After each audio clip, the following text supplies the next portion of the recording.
Guys મેં અંદર capsicum અને કાંદો પણ નાખી દીધો. અહીંયા જેટલું મસ્ત લાગે છે તો દીવાનું કેવું લાગે? Hello everyone, good morning all of you. Welcome to the DJ vlog. કેમ છો બધા? હોપ બધા મજામાં જશો અને બધાને મારા વ્લોગ જોવાની મજા આવતી જશે. તો જો તમને મારા વ્લોગ જોવાના ગમે તો બધાને કહેજો અને નહીં ગમે તો ફક્ત મને જ કહેજો. તો આજે અમારા રૂમનું જે છે તો આખું સ્ટ્રક્ચર ચેન્જ થઈ જવાનું છે. તો આ જે રૂમની પિંક દિવાલો દેખાય છે તે બદલાઈ જશે અને એનામાં તો અમે લોકો હવે આ જે થોડો ઘણો રૂમમાં સામાન છે તે બધો બહાર કાઢશું, વ્યવસ્થિત મૂકશું, કારણ કે દિવાલોની ઉપર વોલપેપર લાગવાના છે. મસ્ત મજાનો રૂમ થવાનો છે અમારો. તો એના માટે અમે લોકો પહેલાં એરા જેટલી પણ રૂમમાં એક્સ્ટ્રા સામાન છે તે બધો રૂમની બહાર કાઢશું, વ્યવસ્થિત મૂકશું. એના પછી અમારું કામ ચાલુ થશે. આનો છે ને કબાટ હંમેશા આવો જ હોય, એકદમ ગમે તેમ ગમે તેમ ખાલી જોવો બરાબર. ઘડી વાળેલા કપડાં છે આવી તો હોય જ. મારો કબાટ જોઈએ આવજા એકવાર. એ પણ મેં જ કર્યો છે, નથી તમે કર્યો. તારો તો પહેલા કર. હા તો મારો પણ કરેલો જ છે, પણ મારા કપડાં નાના નાના હોય ને એટલે પછી એવું લાગે. તમારું શું છે? તમારા કપડાં મોટા હોય, તમારું મૂકો તમારા કપડાં કોઈ પણ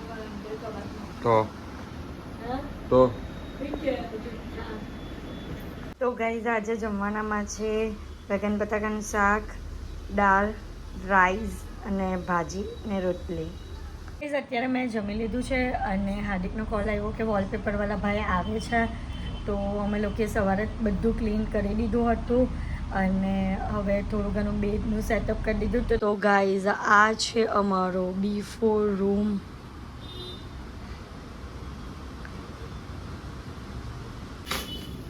વોલપેપર આવી ગયો ને આ શેમ્પુ જોવો. હવે YouTube पे ब्लॉग बना दो. આ ટાઈપનું આખું દિવાલ પર લાગશે વિંગ્સ. અહીંયા જેટલું મસ્ત લાગે છે તો દીવાનું કેવું લાગે? એ તો સાચી વાત છે. તો ગાઈઝ કામ ચાલુ થઈ ગયું છે. પહેલાં આ દિવાલ પર લાગશે પેલું વિંગ્સવાળું અને બેડને ટર્ન કરીને અહીંયા સામેની સાઈડ પર લેવાનું છે ને ફેવિકોલ લગાવવાનો ચાલુ થઈ ગયું છે અને હાર્દિક પણ એમનો વ્લોગ શૂટ કરે છે.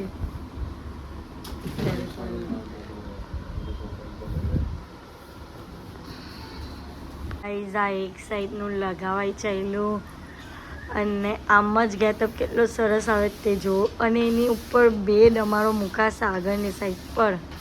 મજા જ આવી જશે. હાર્દિક સાઈડ પર હતો ને મારી ફ્રેમમાં આવો તમે. તમને ટીમમાં મજા. હવે આવી સેમ વિંગ્સ બીજી સાઈડ પણ લાગશે અને આ સાઈડ પર આ ડ્રીમ કેચરવાળું બેકગ્રાઉન્ડ આપેલું છે. તો ગાઈઝ આ બે જે અલગ અલગ પાર્ટીશન છે ને તેને એક સાથે સ્ટિક કરે છે. વચ્ચેની જે લાઈન આવવી જોઈએ ને તે જરાક પણ નથી દેખાતી. એટલે કેવું પણ આમ કે ને ક્યાં ગજબ કી કારીગરી હે. મસ્ત થઈ ગયું છે. કેટલું સરસ લુક આવે છે. તમે જુઓ આની આગળ બેડ આવશે કેટલું મસ્ત લાગશે. ગાઈઝ બહુ જ એક્સાઇટેડ છું.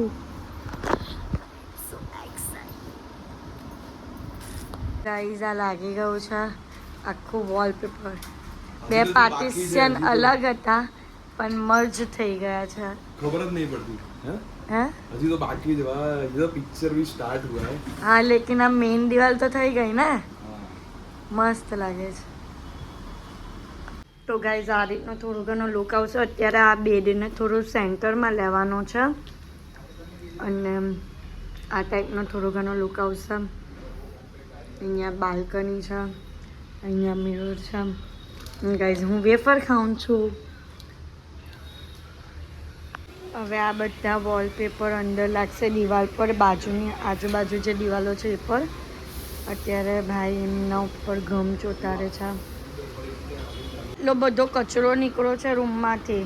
હવે આ બધી વસ્તુ જે વેસ્ટ વસ્તુઓ છે તે બધી બહાર જશે કચરામાં અને બાકીની બધી વસ્તુ અહીંયા રહેશે. હું બનાવવાની છું લસણિયા ચીઝ પનીર ગોટાલો. તો એના માટે કાંદો, ટામેટો, કેપ્સિકમ રેડી કરી દીધું છે ચીઝ પનીર રેડી થઈ ગયો છે, લસણ કાપીને રેડી થઈ ગયું છે, કોથમીર થઈ ગઈ છે અને આ લસણ જ છે. તો હવે આને આપણે ગ્રાઇન્ડ કરી દઈશું, કોથમીર અને લસણને. અમૂલ બટર ગાઈઝમાં અંદર કેપ્સિકમ અને કાંદો પણ નાખી દીધું છે લસણની સાથે. હવે એને થોડું બ્રાઉન થવા દેવાનું છે, લાઇટ બ્રાઉન કલર આવી જાય એટલે આપણે એની અંદર ટોમેટો એડ કરશું. તો અંદર ટામેટા પણ એડ કરી દીધા છે. હવે આને આપણે મેશ કરશું. હવે અંદર આપણે ગ્રીન ચટણી એડ કરી છે, થોડી હલ્દી, થોડા ધનિયા પાવડર. હવે એને મિક્સ કરશું અને નમક સ્વાદ અનુસાર.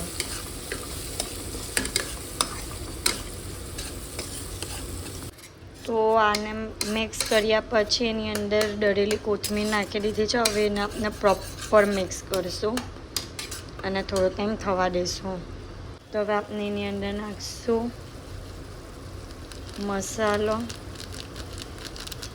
આ ભેજા ફ્રાઈનો મસાલો છે ગાઈઝ. હવે એડ કરશું ઓમલેટ મસાલો થોડોક અને એને પ્રોપર રીતે મિક્સ કરશું. કોથમીર થઈ ગયા પછી આપણે એની અંદર નાખશું ફ્રેશ ક્રીમ, હાફ નાનું પેકેટ અડધું નાખી દઈશું અને એને મિક્સ કરશું.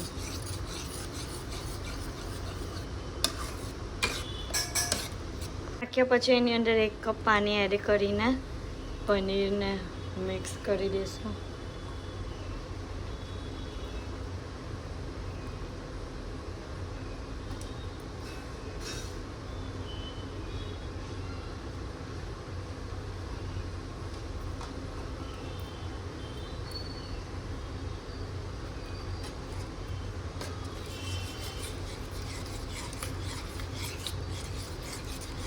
હવે આપણે આને થોડો ટાઈમ થવા દઈશું.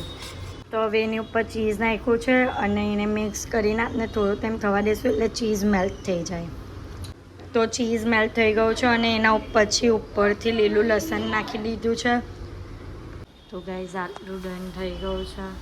અહીંયાની આખી વોલ ડન થઈ ગઈ છે. હવે ખાલી આટલું જ બાકી છે, બાકી બધું ખતમ થઈ ગયું છે. આ દિવાલ પણ ખતમ થઈ ગઈ છે. હવે આટલું થાય એની રાહ જોવાની છે. ગાઈઝ આખું વર્ક કમ્પ્લીટ થઈ ગયું છે. આ ટાઈપનું છે, અહીંયા આ ટાઈપની દિવાલ કરેલી છે. તો હવે આ બધું ક્લીનઅપ કરી લઈએ અને તમને ફૂલ લુક કાલે બતાવવામાં આવશે, કારણ કે આ જે વાયર ને બધું જે બહાર આવી ગયું છે તેને ક્લીન કરાવીને અને થોડું ઘણું એવું ડેકોરેશન કરીને તમને કાલે યાદ તો ફિર જ્યારે પણ આ વસ્તુ કમ્પ્લીટ થઈ જશે, આખો રૂમ અમારો ડેકોરેટ અને કમ્પ્લીટ થઈ જશે ત્યારે અમે તમને બતાવશું. અને હજી તો આ જે કબાટ છે તેની ઉપર પણ વોલપેપર આવશે, તે પણ બાકી છે. તો એ વર્ક કાલે થશે. સો ગાઈઝ આજના માટે આટલું જ. અને તમને મારો આજનો વ્લોગ ગમ્યો હોય તો લાઇક, શેર એન્ડ સબસ્ક્રાઈબ કરવાનું ભૂલતા નહીં. અને જેમ સપોર્ટ કરો છો તેમ જ સપોર્ટ કરજો. Love you guys, by.